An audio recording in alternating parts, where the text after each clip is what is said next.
Day 9 of the August 96 10-day retreat in Springwater.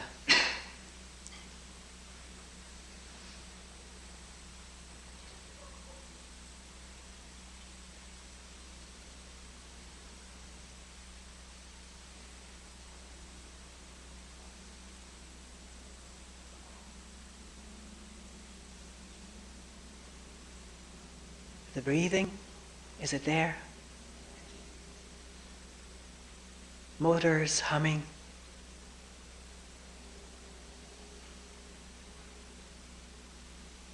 Insects singing.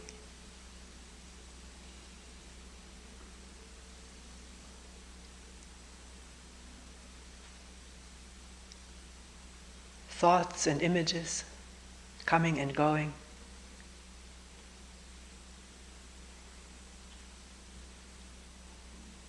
Is one indeed a vast sea of awareness? Everything contained in it. Boundless.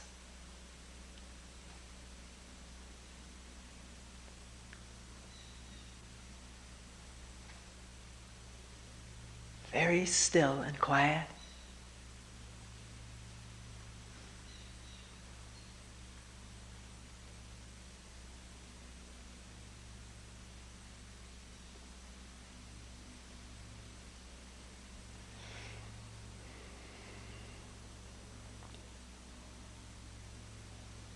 Maybe at this moment one will or will not feel like a vast ocean of awareness.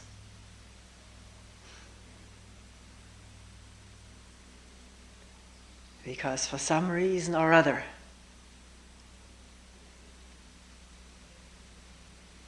thought and thinking have become riveted to the idea and image of me as a body, me as a mind,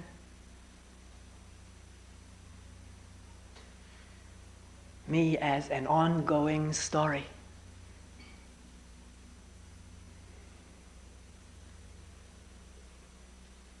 Many chapters, many still to be written, many pictures in it.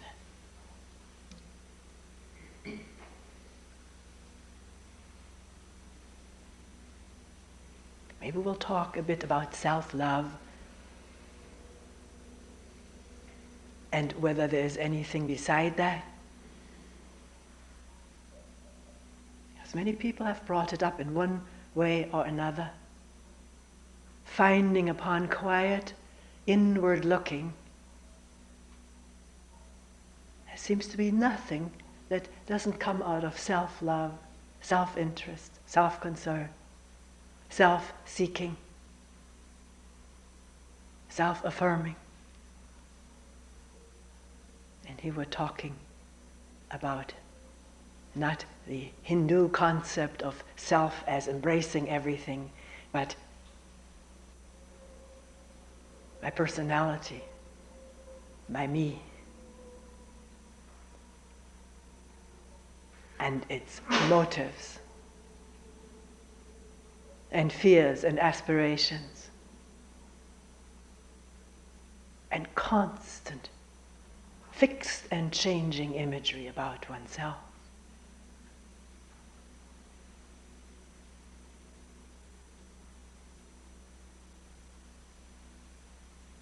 One person said, how narcissistic I am.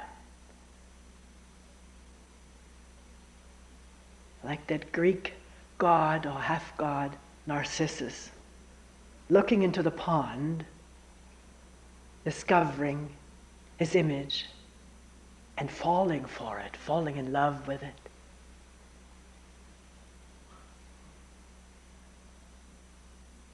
Falling in love so deeply, so obsessively, so all-consumingly,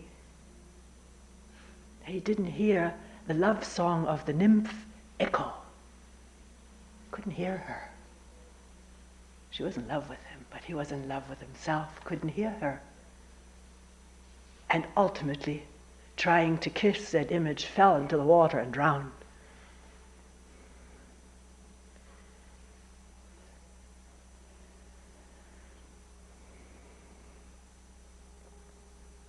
See, to look at this needs, doesn't it, absence of judgment, absence of imagery. I'm not so selfish, maybe a little bit, but it takes the absence of holding on to ideals about oneself that have been indoctrinated into us. Because we were early told by selfish parents not to be selfish. Don't touch my stereo, but share your toys.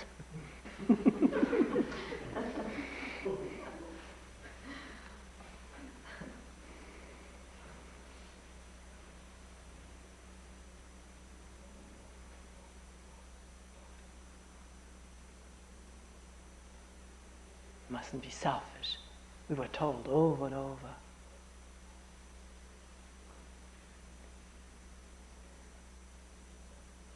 In the school I went to, we had sort of samplers, written little verses and things and frames or embroidered.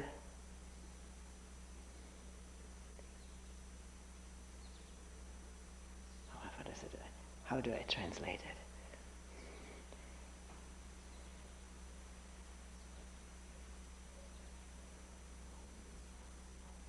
The collective purpose goes above self-purpose. And of course, you are nothing and your state is everything. Things hitting the senses, the ears, the eyes, all the time about needing to be altruistic. Sometimes people say that to me, or in a different tradition, Christian tradition maybe. This thing you say, you're always looking at yourself, watching yourself, inquiring yourself. This sounds to me so selfish. Do you do something altruistic? Good deeds for others? This is what I want of a spiritual center, someone told me very emphatically. Not this constant self-absorption. And one can check out whether what is going on here is self-absorption or a spacious watching and observing and listening. Not just finding out how horrible I am or how wonderful I am. Wanting to confirm something that's already there in the mind.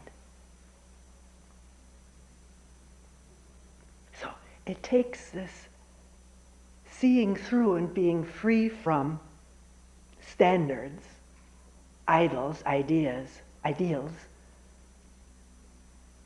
to really find out how self-centered we are, and to be able to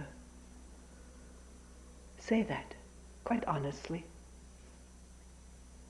not again with a new ideal in mind of being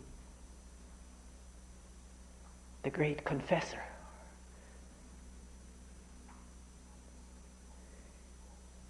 It's so tricky. It's so tricky. I'm not making it tricky, I'm watching it. It is tricky. The self-image. Sneaking out here and popping up someplace else.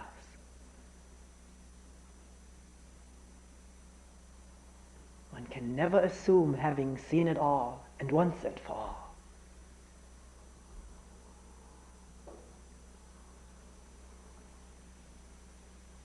So, can one say without self-condemnation or putting oneself down and getting depressed over it?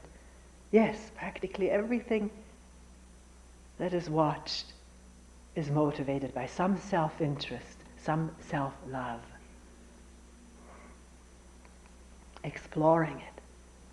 This is how we grow up and mature. Maybe mature in quotation marks. Loving ourselves and imagining we're loving others by incorporating them into ourselves. My family, my friends,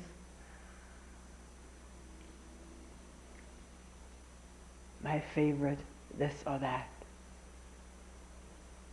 That becomes me and is included in this self-protection and self-interest, self-love. Love of my country was really almost nauseating, watching the Olympics.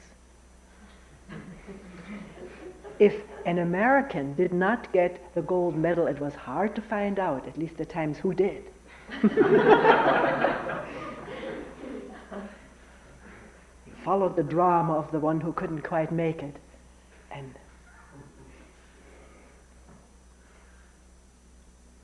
somebody who just came back from Germany said it wasn't much or any different in Germany either. I was worried that everybody was dependent on NBC.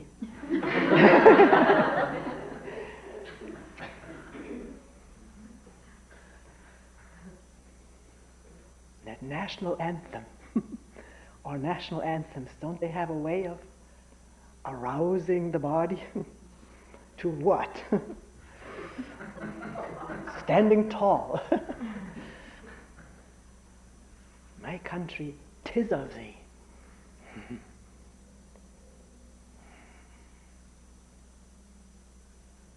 Politicians gloating in all this effulgence of patriotism, hoping to get their fair or unfair share of it.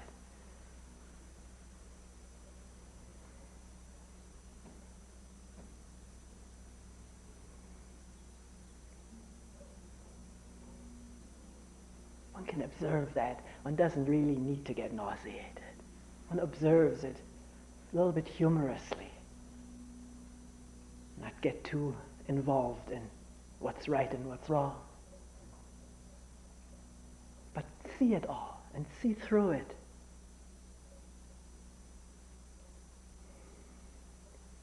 Watch one's own identifications, incorporating what is mine.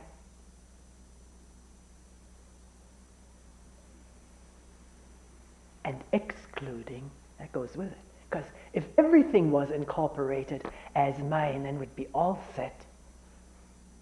And there would be no more collision courses.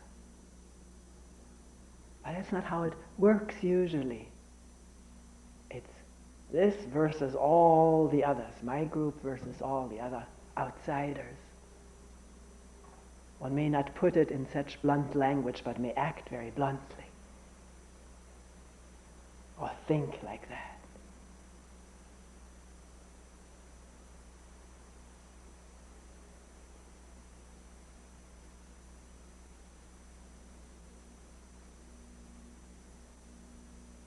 So what's the source of all this self-love?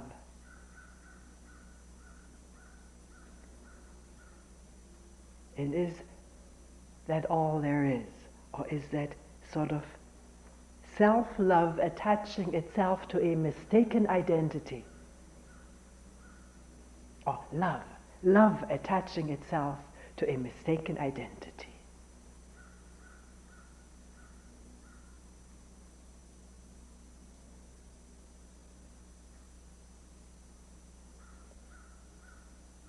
Because one notices, people tell me this quite frequently in retreats,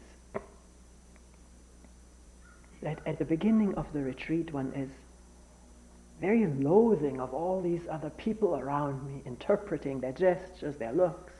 Not of everyone. With a few one may fall in love. Also thinking that they, of course, are falling in love with me.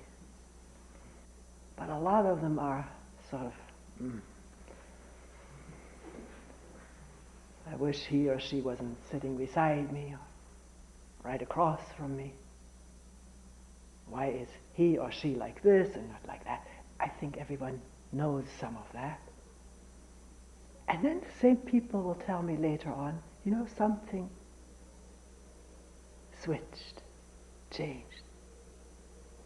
Now I love everybody. And that, you can tell whether somebody says it to please you or to sound like another new self-image, or whether there's some genuineness to it. That can reveal itself very clearly. And most of the time this is very genuine.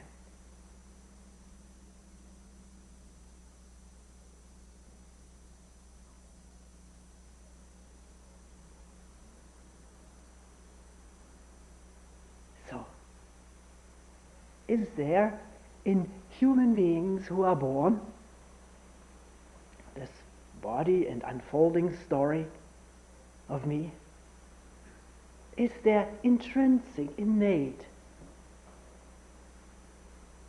some such movement as love?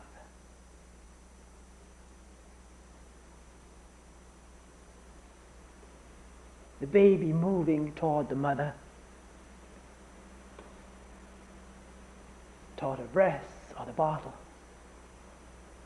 I was amazed when I watched our granddaughter, our daughter-in-law was nursing her on the sofa, and this little baby just boom went into her breast.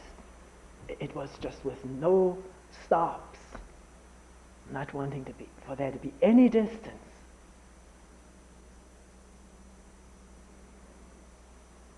And of course the mother moving toward the baby.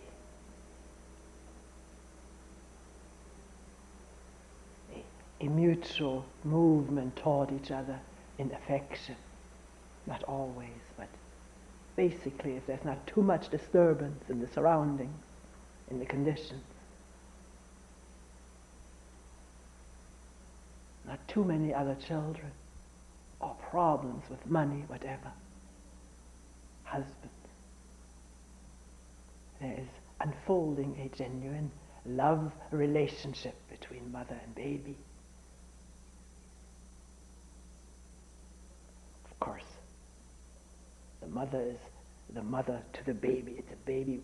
Psychologists tell us this. How they exactly know, I'm not sure, that the baby does not differentiate between its body and the bottle. It's all one in the mother's breast, and it's one universe.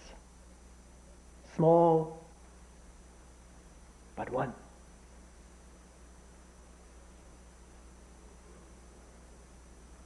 Unfolding out of what one says is love, this impulse to come together affectionately, helpfully, tenderly,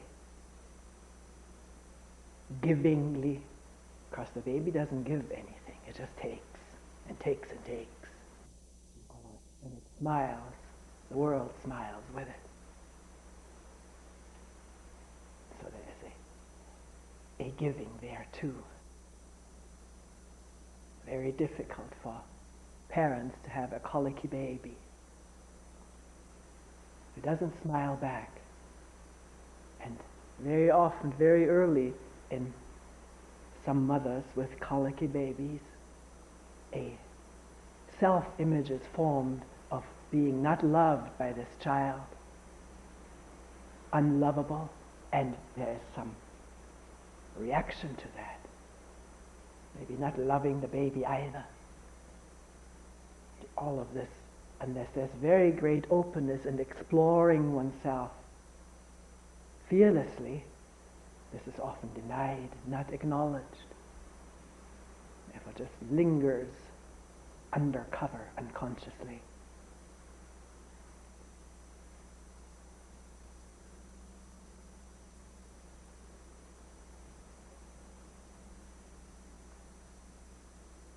But a child who is loved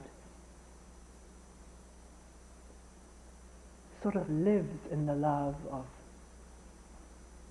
the parents, the mother or father. I once heard a woman say, whose father had died, she was the apple of his eye. Tenderly loved, she loved him. Very affectionately.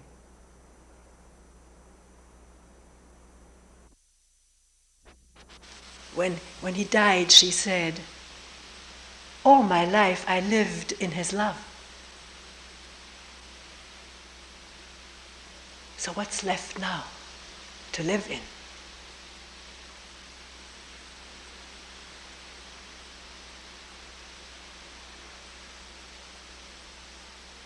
Hasn't that in some way or other happen to each one of us.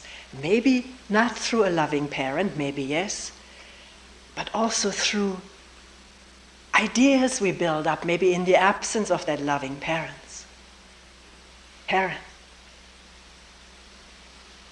Ideas of being lovable or not being lovable based on how people look at us, teachers or friends.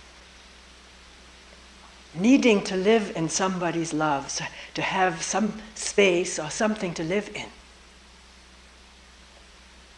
Not in touch, but dependent on the expression of others, which form imagery. And the power of imagination to create its own loving beings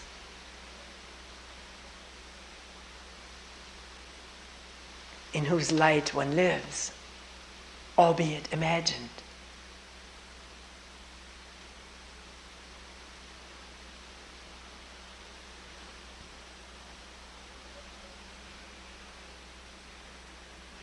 And it gets transferred to achievement, because this is how we're oriented. Particularly in the Western world, we get love if we get good grades in school. Less affection, less kindly, enthusiastic looks if we bring home poor grades or failing marks.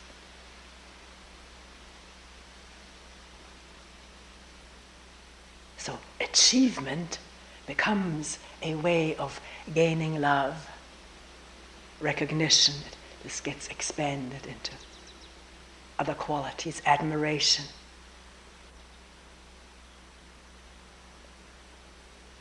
All in this realm of needing that to feel oneself alive and worth living. Very tenuous, as all of us know. Somebody doesn't seem to like me or says so, or indicates through their actions. How does one feel? Having depended on that as a lifeline. Is it cut off temporarily? And one has the bends, feeling miserable, desperate, self-deprecating, or angry. And with an enormous impulse to fix it.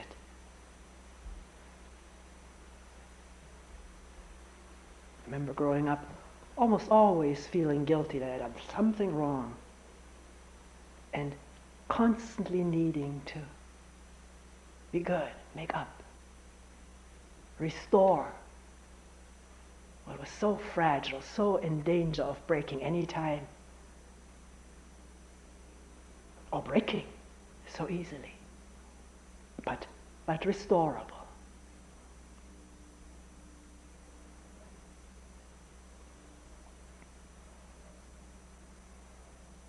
Is that how we live? Can one not just follow the story that is being told, but look inwardly? Test it out, maybe not right now, maybe right now. Talking about this evokes memories, doesn't it?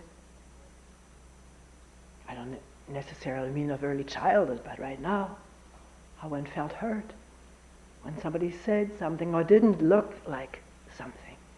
Sometimes I say something in a talk, and somebody feels put down by it, which is not ever what a talk means to do, even though it may sound this way or be interpreted this way. We're looking at stuff, and I'm looking too. We're all part of this human consciousness, which is an integral whole, popping up in different manifestations, which we call human personalities, people. But all out of the pool of one consciousness, which has evolved, is changing, but basically always very much alike.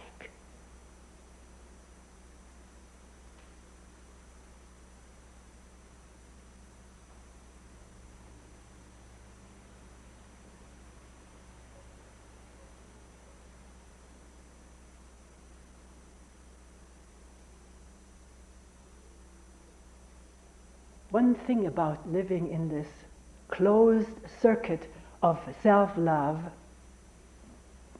which of course includes, we've said that before, wider circles of people whom I identify with as my own. And it may not be, this love may not just be projected onto people, it is projected onto things and possessions, activities, status, profession, fame, money, art objects. Some people totally obsessively in love with an art object.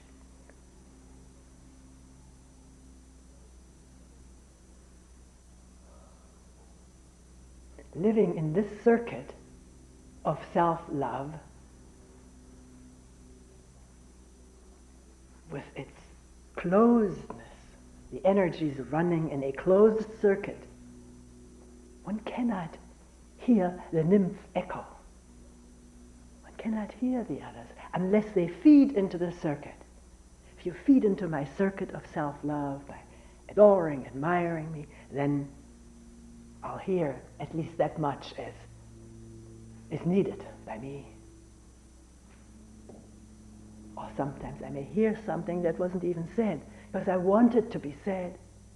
So I hear it and it may be a falsification, unintentional. So can one observe the closeness of the circuit and how hard or impossible it is to hear others who are not part of that?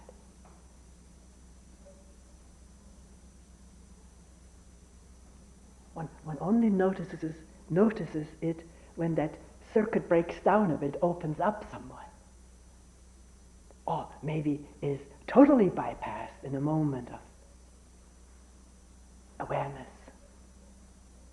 which doesn't need any circuits. Out of that awareness, one may notice how one didn't even listen to this person.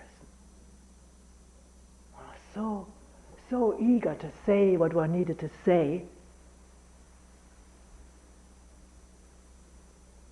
that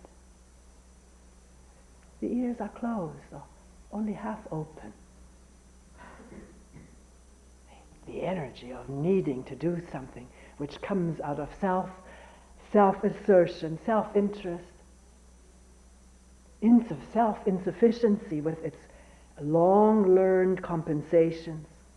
So, in the beginning, so unbeknownst to us, it takes time and patience and a lot of quiet looking for this stuff to reveal itself. Sometimes just little by little. Sometimes the whole thing, but that's not the details. They come to the fore in patient, open, moment-to-moment living with interest in how we really are put together and function with each other. So I'm not talking about intentionally doing this, but maybe becoming more aware of how we function in relationship with each other when we meet together, talking together in a group, at the office, wherever people meet together. How do I listen? If I'm so absorbed with what I need to say to bear down on my point, to defend that point if it's not accepted, then I can't hear. It's impossible. It's impossible. There has to be some slackening of the circuit, some letting up of the tightness of it. And noticing my own eagerness to do and say and put forth my thing, which is possible. Wonder of wonders, it's possible. Because, as we said earlier, awareness is a vast, open, boundless sea, which includes everything and everyone, permeates freely this body-mind.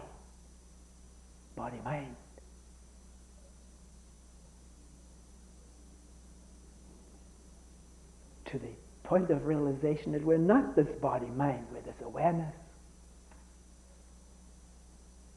which is so free and unobstructed by self-centered circuits. But it sheds light on it, it reveals them, it makes this personality, this body-mind wiser about it, and maybe more cautious, more tentative in its expressions.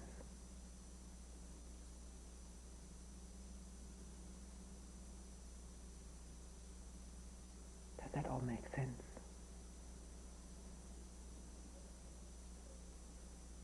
None of this is said critically or condemningly, or trying to reveal how we are, which is watched first of all in oneself. It's the closest lab that we have, none closer, although we usually tend to have labs in other people, where we examine them and take them apart and analyze them. Have an amazing capacity to see things a little bit better in others because we can't see them in ourselves, so we project it. But that process itself can come into view in a beautiful way.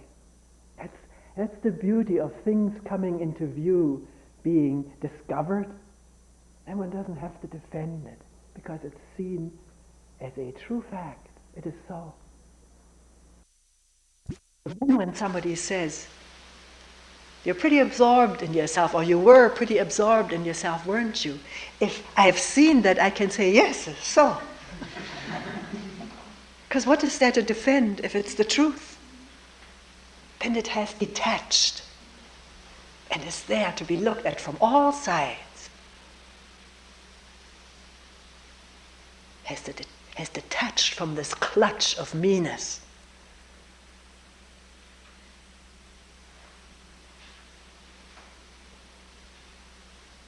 Me, for better or worse, mine. What was the British saying? Right or wrong, my country. That is seen as so much armor which is not needed. We don't need all the armor that we carry around, trying to pretend to be something that we're not anyways. What we are is bright, shiny, all-present awareness, including everything and everyone. I don't have to defend this particular, very temporary bubble existence that we call me, my body, mind, my story. It comes and goes. Like these bubbles have come and gone for millennia, for millions of years. It's still coming. Life is very creative.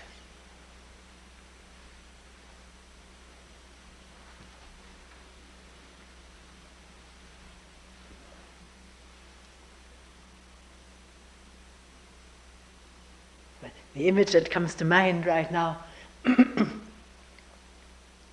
was very impressed the first time we visited Yellowstone Park and stopping for the mud pods. If you've been there, maybe you've been just as impressed. This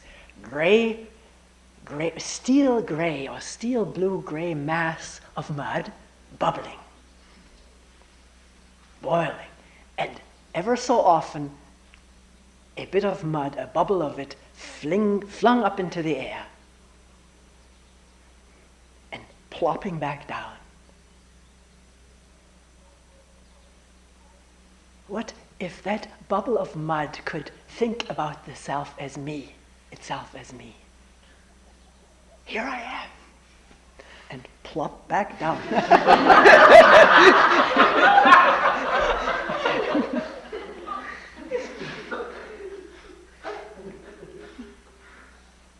Another one, and another one. I think the point has been gotten.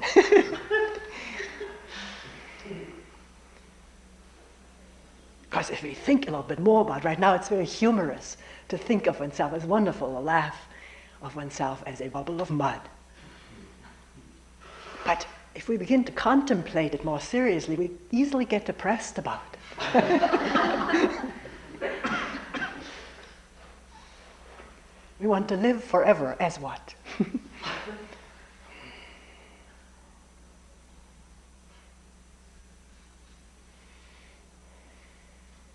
As me. Me, my story. Look at it, examine it, come upon it. That is the beauty of talking, dialoguing, meeting together over this stuff, time and time and time again. One begins to see a little bit more. Things that were unconscious become more conscious. And one is in awe of the power of habits.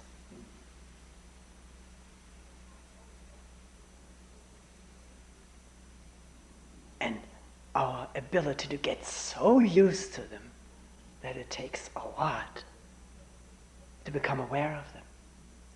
Take it for granted that this is how things have to be.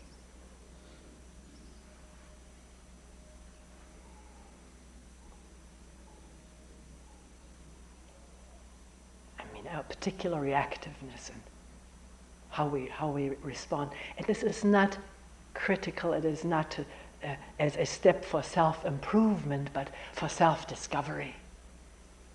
Let the improvement take care of itself. It will or it won't. If it does take place, it comes out of awareness only, with its wisdom and love and compassion.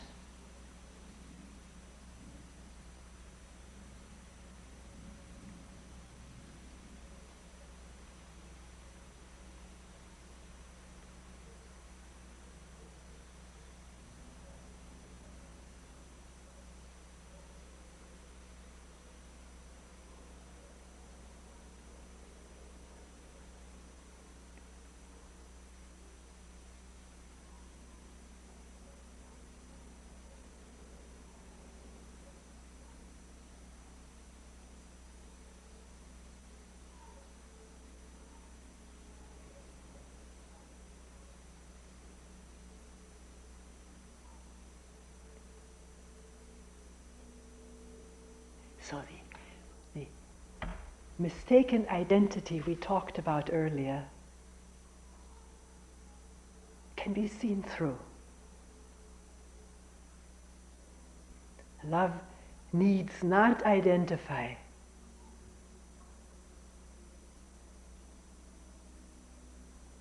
with just this bubble and its incorporated bubble composite. Can be freely moving, like the leaves in the wind.